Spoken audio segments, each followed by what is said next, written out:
itu ujian. Yang sukses itu yang lulus ujian. Makanya Bapak tidak usah ingin jadi calon presiden.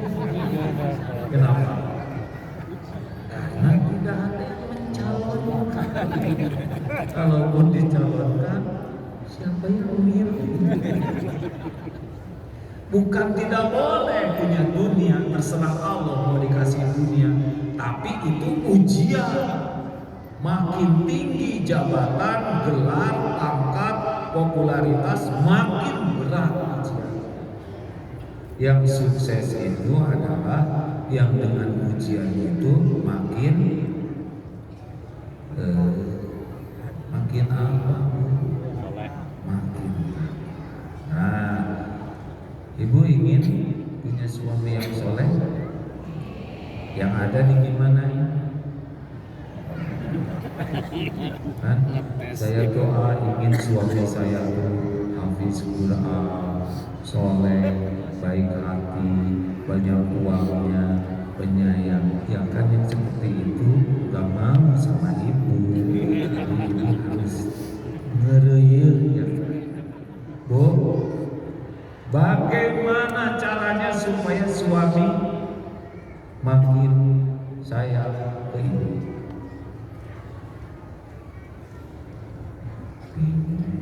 Ini kan pada punya suami kan?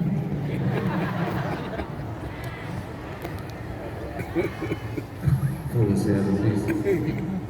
Nah,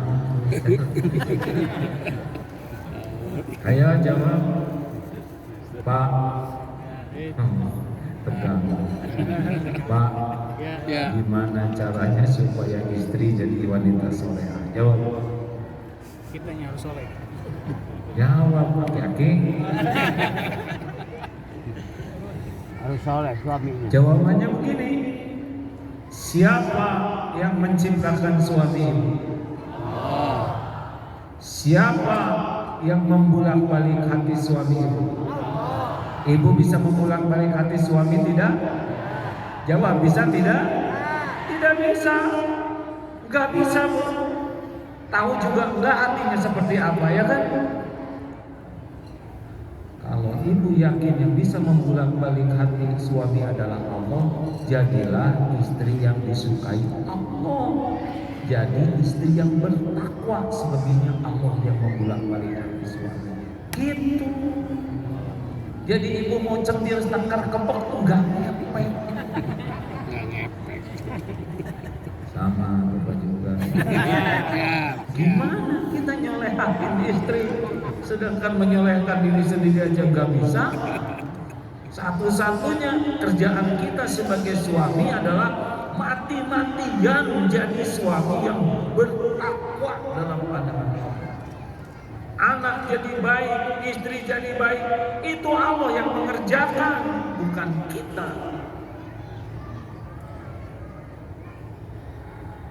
Yang baru kepikir, pantas setiap berdebat, kalau istri menang saya nggak pengen pulang ya. Kalau saya menang istri yang pengen pulang. Sekarang, halo. Anjir pada mikir begini, nggak bisa gimana membulak-balik hati orang. Maaf ya Pak, sekarang saya diundang ceramah di sini. Apa yang bisa saya lakukan? Saya bisa merubah Bapak Ibu? Nggak mungkin sama sekali. Saya tidak tahu bagaimana merubah orang dan bukan pekerjaan saya. Tahu apa yang harus saya lakukan kalau jadi penceramah? Satu, meluruskan niat. Apa nih niat saya di sini? Mau pamer ilmu, mau pamer apa? Pengen dikagumi orang, atau benar-benar nyari keridhaan Allah? Dua, yang saya omongkan ini benar tidak? Dalam pandangan Allah benar tidak? Tiga, saya berusaha mengamalkan tidak nih yang diomongin. Selesai, cuma itu. Paling selebihnya doa. Semoga Allah mengampuni, semoga Allah memberi manfaat. Saya mau ngebulak-balik apa? Makanya nasihat ke istri itu gak usah kebanyakan, Pak. Tahu kenapa? Karena istri sudah tahu modal Bapak. Ke anak mau ngomong apa? Anak udah tahu modal kita. Ngaji nak, ngaji nak. Anak udah tahu Bapak Ikro jilid 3, gak naik-naik. Ada wibawa. Halo? Udah mikir apa ini? Pertanyaannya gimana nih? Karena saya diminta akhlak dengan Al-Quran luas besar. Jadi begini sajalah, bertahap ya. Baca Quran dengan ikhlas, bukan untuk dipamerkan, bukan untuk ketahuan pinter, bukan untuk diakui hebatnya hafalan, bukan untuk diakui kesempurnaan tahsin. Jago gak perlu, kita tidak ada perlu sama sekali dinilai oleh makhluk. Gak ada perlu. Yang perlu itu cuma satu, disukai Allah. Perlukah kita ingin disukai makhluk? Gimana caranya? Allah yang bolak-balikan. Tidak perlu acting, hidup ini apa adanya. Nah, baca, amalkan. Nih salah satunya ya, saya dapat ilmu tentang ketakwaan. Jadi kalau Bapak Ibu, apa sih untungnya jadi ahli takwa? Udah jelas kita disukai Allah. Kalau disukai Allah, kalau lebih ingin jelas lagi, wa may yattaqillaha yaj'al lahu makhrajan. Barang siapa yang bertakwa, baginya jalan keluar. Jadi kalau banyak masalah tuh solusinya apa? Jawab hadirin, tidak boleh bikin jengkel kan? Apa sih orang yang takwa? Kalau surat Al-Baqarah ayat 3, alladzina yu'minuna bil ghaibi wa yuqimuna shalah wa mimma razaqnahum yunfiqun. Pokoknya orang takwa teh yakin kepada yang gaib, kepada Allah, yakin adanya malaikatnya. Seperti sekarang orang takwa tuh yakin di sini tuh ada malaikat walaupun gak lihat. Juga jin gaib, yakin dengan hari akhir, yakin dengan qada dan qadar, yakin dengan ada alam barzakh, yakin dengan ada yaumul qiyamah, yakin dengan adanya surga dan neraka. Makin yakin makin takwa. Lalu mendirikan sholat tadi ya, 6. Yang selanjutnya adalah tidak lengket hatinya dengan dunia ini. Orang takwa itu dia punya dunia tapi tidak di sini. Orang yang takwa itu tidak mengagung-agungkan dunia, tapi mengagung-agungkan Allah, pemilik langit dan bumi. Jadi lihat harta, gelar, pangkat, jabatan, kedudukan, popularitas, nggak ada kagumnya, biasa weh. Karena semua itu cuma ujian, bukan tanda kesuksesan. Wala nabluukum bisyarri wal khairi fitnah. Al-Anbiya 35 ya.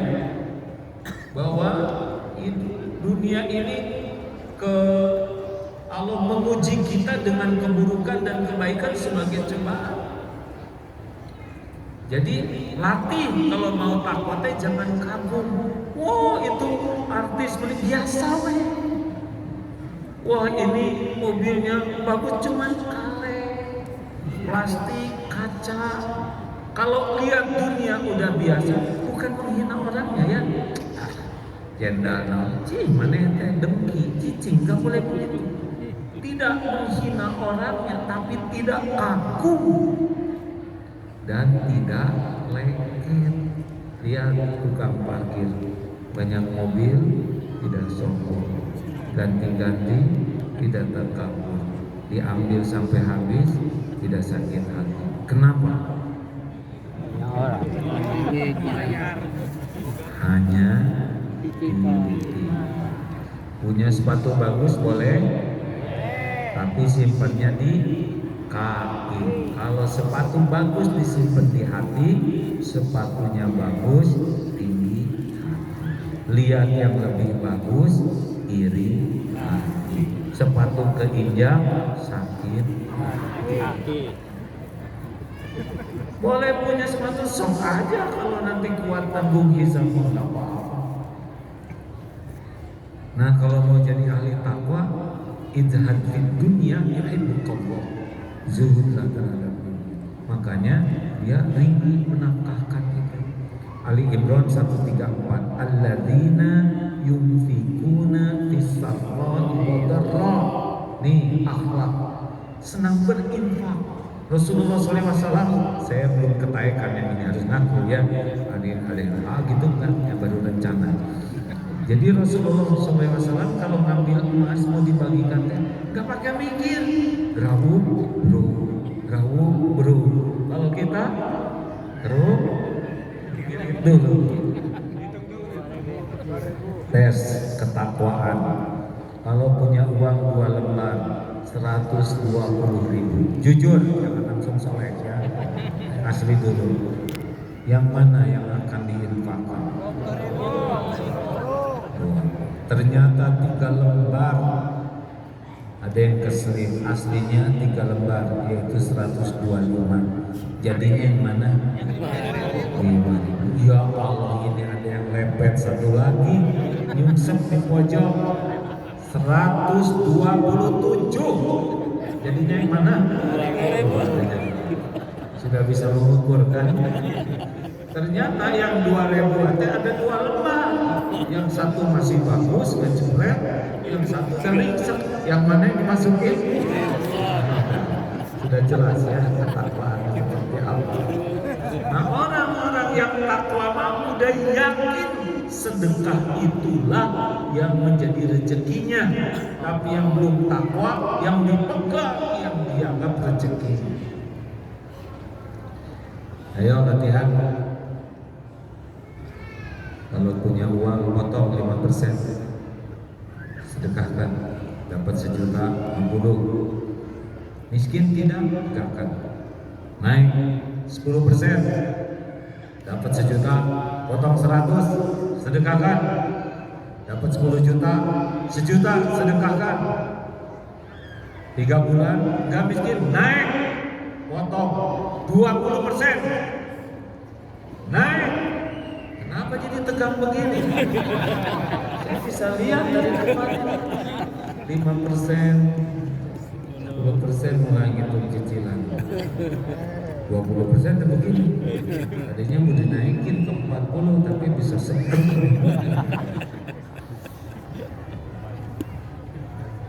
Terus ada yang nyeletuk, emang kalau Allah bagaimana? Itu kita tadi baru rencana, udah pelit, betul ya?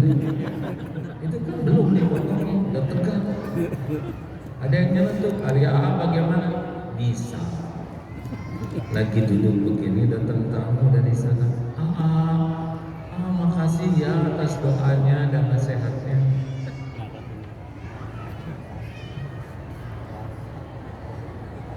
Demikianlah hadirin sekalian. Panitia teh.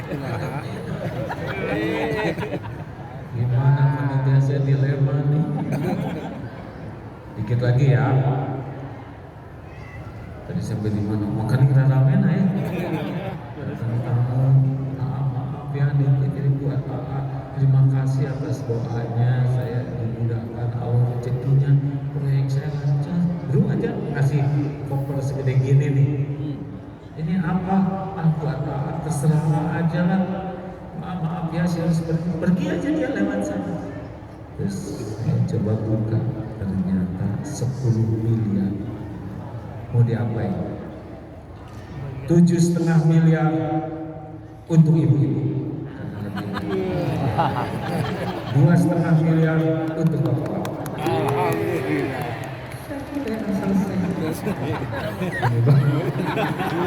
Baru rencana. Mending kagumnya kan cuma marah. Arya gimana habis? Ya saya ngarang lagu sendirian. Masa ngarang aja pelit. Dasar kita mau kurang takwa. Rencana aja udah pelit. Ngalamun deui we lah. Tinggal ngalamun deui ya Pak. Gratis. Nah Bapak Ibu yang baik, ingat ya, kalau kita ingin jadi orang yang selalu ditolong Allah, lihat lengket tidaknya dunia di hati kita. Selanjutnya saya percepat, akhlak ahli takwa. Selanjutnya wal kadhiminal ghaid, menahan amarah. Jadi maaf ibu-ibu gede abot yang mudah tersinggung, yang judes, yang gampang, itu mah jauh dari bahagia, jauh dari pertolongan Allah, karena termasuk jauh dari ketakwaan. Ahli takwa itu bukan tidak punya marah, tapi menahan amarah. Baca Ali Imran 134. Maaf ya Bu, rajin pengajian, rajin ngaji, rajin tahajud, tapi ambek-ambekan wae, ada masalah. Karena orang yang takwa tuh cirinya bisa menahan amarah, tidak mudah tersinggung. Tersinggung normal, sakit hati, sedih, kecewa, tapi bisa ditahan. Itu takwa. Jadi kalau di rumah ahli takwa mah enak, tak ada ribet. Ini waktu haji kemarin ada kakek-kakek 70 tahun, sehat, awet muda, seger. Ditanya, kakek 70 tahun tapi sehat terus, seger, awet muda, apa rahasianya kek? Satu aja. Apa? Saya tidak suka berdebat, tidak mau bertengkar, tidak suka berbantah-bantah, tidak mau berdebat aja. Oh gitu kek? Iya. Jadi menurut kakek, kalau tidak berdebat, tidak bertengkar, itu badan jadi sehat, kemudian jadi awet muda. Menurut saya sih nggak mungkin hanya itu kek. Saya setuju dengan pendapat saya. Udah dibilangin nggak mau berdebat ya kan? Dia nggak setuju dan nggak apa-apa. Dan nggak harus semua orang setuju, benar? Si ibu dia macam dia nanti tidak Bu, nggak usah berdebat Bu, ayo dong Bu, ibu pengajian terus, berubah dong akhlak, jangan cuma seragam yang berubah, tingkatkan dong iman, jangan cuma tingkatkan cicilan. Setuju Pak, saya setuju dengan pendapat Bapak. Pak, rajin ke masjid dong, katanya lelaki yang jarang ke masjid, lelaki soleha. Saya tidak mau punya lelaki soleha. Lelaki yang olahraga Bapak kuat, jalan kaki 5 kilo, lari 10 kilo, naik sepeda 20 km. Masa ke masjid 50 meter aja nggak kuat Pak? Saya setuju dengan pendapat ibu. Pakai kempur senang. Ada lagi yang 80 tahun. Kakek ini awet muda, seger, sehat, umur 80, apa rahasianya? Kalau saya rahasianya kuncinya dia. Satu, saya tidak mau marah kecuali untuk urusan penting. Dan yang kedua, apakah yang kedua? Ternyata urusan duniawi ini tidak ada yang penting. Ban meletus. Ban meletus ya udah rezeki tukang tambal ban, benar? Lagi duduk ada yang kentut, urusan dunia bukan? Urusan dunia, urusan akhirat kentut. Tunggu, nggak perlu disinggung. Jangan kentut. Bagaimana jangan? Udah. Tapi bawa, berarti udah kesedot, nggak bisa dipulangin. Terima. Sudah bersyukur berarti sudah tidak kena COVID ya.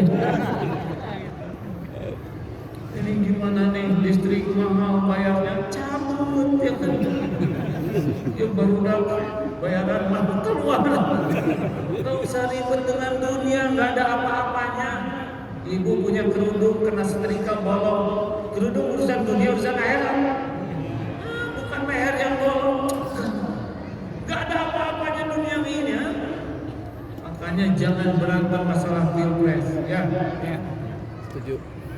Udah, pokoknya saya nggak mau umat Islam pecah belah gara-gara pilihan. Dari dulu dengar ya, jangan stres dengan pilpres. Satu, karena kita belum tentu hidup bulan depan, benar? Udah stres mati lagi. Yang kedua, capresnya bukan suami ibu, kan? Bisa pusing. Ini yang paling penting. Yang ketiga, Tuhan kita itu adalah Allah, bukan presiden. Ngapain habis-habisan demi presiden? Bukan tidak boleh pilih-pilih, saya juga mau milih. Milih yang mana? Rahasia. Tapi karena Indonesia ini begitu besar, begitu rumit, 270 juta, jadi saya mau milih calon presiden yang kira-kira ditolong oleh Allah dalam ngurus negeri ini. Ya kalau nggak ditolong gimana? Benar? Terserah yang mana yang kira-kira yang ditolong. Kalau saya ikut ke ilmu ahli takwa itu, yang wa may yattaqillah yaj'al lahu makhrajan, yang iman yang paling kuat, yang ibadah yang paling bagus, yang paling tidak cinta dunia, yang bisa menahan amarah, pemaaf, dan beberapa kriteria takwa lainnya. Silakan istiqoroh. Iya, saya serba salah. Ya, mudah-mudahan kita jadi pemimpin ahli takwa. Amin. Sudah cukup itu. Lanjut. Wal afina 'anil nas, maafkan. Tidak ada ahli takwa yang kegel kata tawa, apalagi kegel ke umat itu. Tidak ada perintahnya, tapi dia menghina. Nabi juga dihina. Segitu sempurna mulianya dihina, gak apa-apa. Lah kita hina betulan, masa ada yang menghina? Bu, ibu, Tong Juli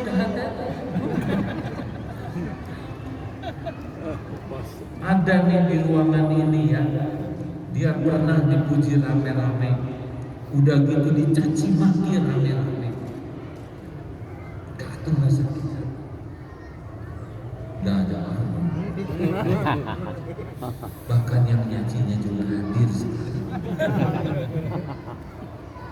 Maka sakit hati.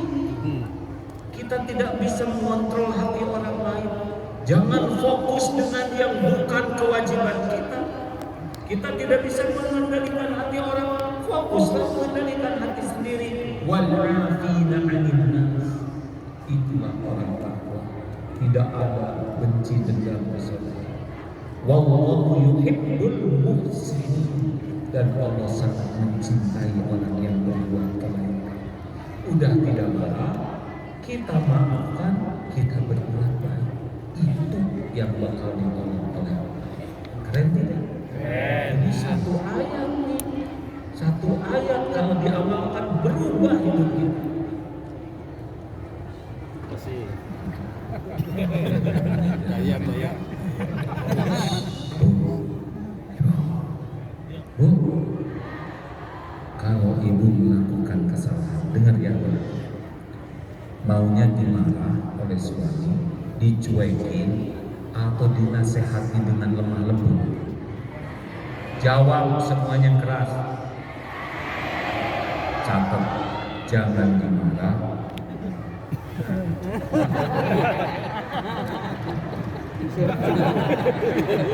Gemeteran. Masya Allah. Dikit lagi, kayak jauh-jauh dari Jepang ke sini. Sengaja, gimana terjadi ya?